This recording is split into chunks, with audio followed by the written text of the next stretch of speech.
আল্লাহ তাআলার ইবাদত করতে পারবো। এজন্য আল্লাহ রাসূল বলছেন আত-তাইবু মিনাজ যামবি কামান লা যামবা লাহু, যে গুনাহ থেকে তওবাকারী মুমিন এমন যেন তার কোনো গুনাহই নেই। অন্য একটা হাদিসের কুদসির মধ্যে আল্লাহ তাআলা বলেছেন, ইয়া ইবনে আদম ইন্নাকা মা দাআউতানি ওয়া রাজাউতানি গফারতু লাকা আলা মা কানা ফিকা ওয়া লা উবালি। হে আদম সন্তান, যতক্ষণ পর্যন্ত তুমি আমার প্রতি ক্ষমার আশা রাখবে, আমার প্রতি আশাবাদী থাকবে,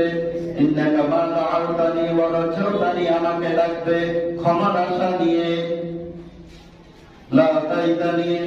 আমাকে ডাকবে ক্ষমার আশা নিয়ে, আমি তোমাকে মাফ করতে থাকবো, গফারতু লাকা আলা মা কানা ফিকা ওয়া লা উবালি।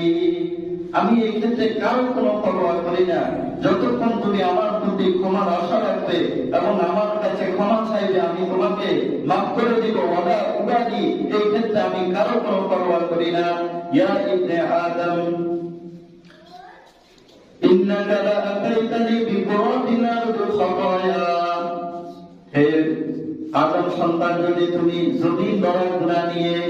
জমিন ভর্তি গুনাহ নিয়ে আমার সামনে উপস্থিত হও, সুম্মা লাকিতানি লা তুশরিকু বিহি শাইআ, জমিন পরিমাণ গুনাহ করে ফেলেছ,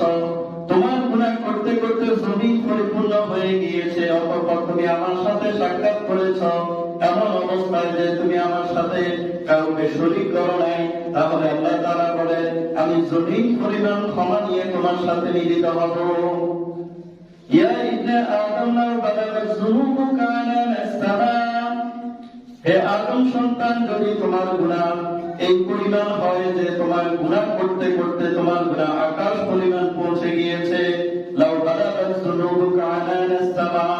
সুম্মা ইস্তাগফারতানি, অতঃপর তুমি এই পরিমাণ গুনাহ করার পরেও আমার কাছে তুমি ক্ষমা চেয়েছ, গফারতু লাকা ওয়া লা উবালি, তাহলে আমি তোমাকে মাফ করে দিব, আমি কারো কোনো পরোয়া করি না। তাহলে আল্লাহ তাআলা তো আমাদেরকে ক্ষমা করার জন্য